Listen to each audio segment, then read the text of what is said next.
السلام عليكم ورحمة الله تعالى وبركاته، إن شاء الله تكونوا بخير وعلى خير. جيتكم اليوم بطبق فيه مجموعة من الوصفات، يعني طبق متنوع فاغيي. يعني اللي يشوفوا للوهلة الأولى يبان بلا تاع مطعم ماشي تاع الدار، يعني جبنا لكم المطعم للدار.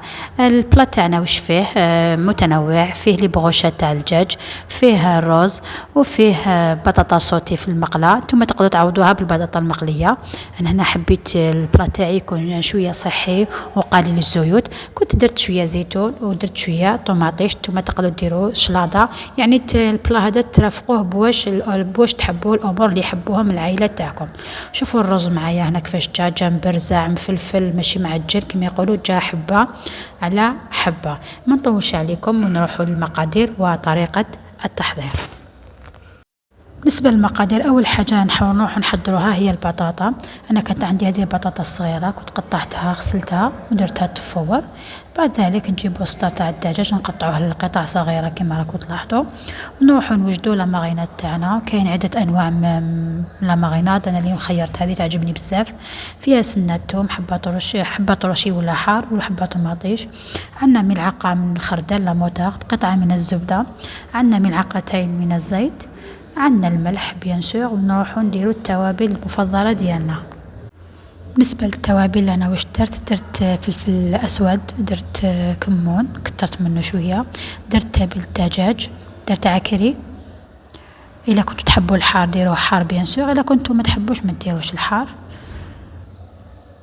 ومزجت كلش بالبغا ميكسور. هنايا روحوا معاها بالعقل، هذيك الطوماطيش راح تطلق الماء تاعها في الاول، وبعد ذلك راح نتحصوا على ماغينات تاعنا اللي نص نفرقوه فوق الدجاج، والنص الاخر نخلوه راح نسحقوه من بعد. كنت ضفت هنايا نص ملعقه من الطماطم المصبرات، تقدروا تعوضوها بالهريسه.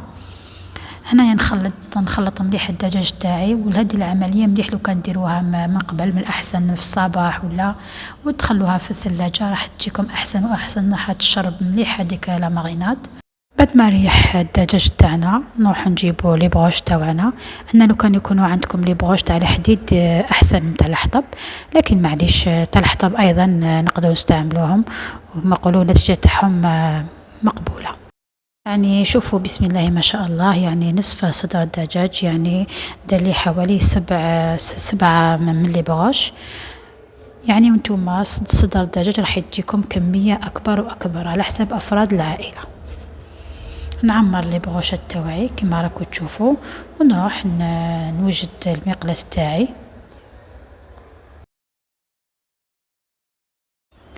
اللي نحط فيها قطعة من الزبدة هكذا باش يجو لي بغوشات تاوعنا يجونا طرايا ويدو لون شباب. نحط لي بغوشات تاوعي كما راكم تشوفوا، هنا نعاود نسقمهم ونحطهم في المقلاة كما راكم تلاحظوا. المقلاة تاعي هنا لازم نقصلها، نخليها تسخن مليح في البدايه، وبعد ذلك نقصلها مليح باش هذيك لاماغينات ما تحرقش معنا ويدخلهم الطياب، بما مع انه يعني الدجاج ما فيهش الروح وراح ما يطيبوا تمتم. في نفس الوقت نروح نجيب الطنجره باش نطيب الرز، ندير قطعه من الزبده تكون صغيره وملعقه من الزيت، نخلوهم يذوبوا. بعد ذلك انا هنا شحال طيبت كاس تاع رز، يعني على حسب عدد افراد العائله، يعني الطبق هذا كان لشخصين فقط. نحطوا الكاس تاع الرز تاعنا، نضيف له ملعقه من الكركم، راح نضيف له لون وذوق، والملح بطبيعه الحال. الكركم هنايا كما راكم تشوفوا، ونحمس مليح هذاك الرز تاعي.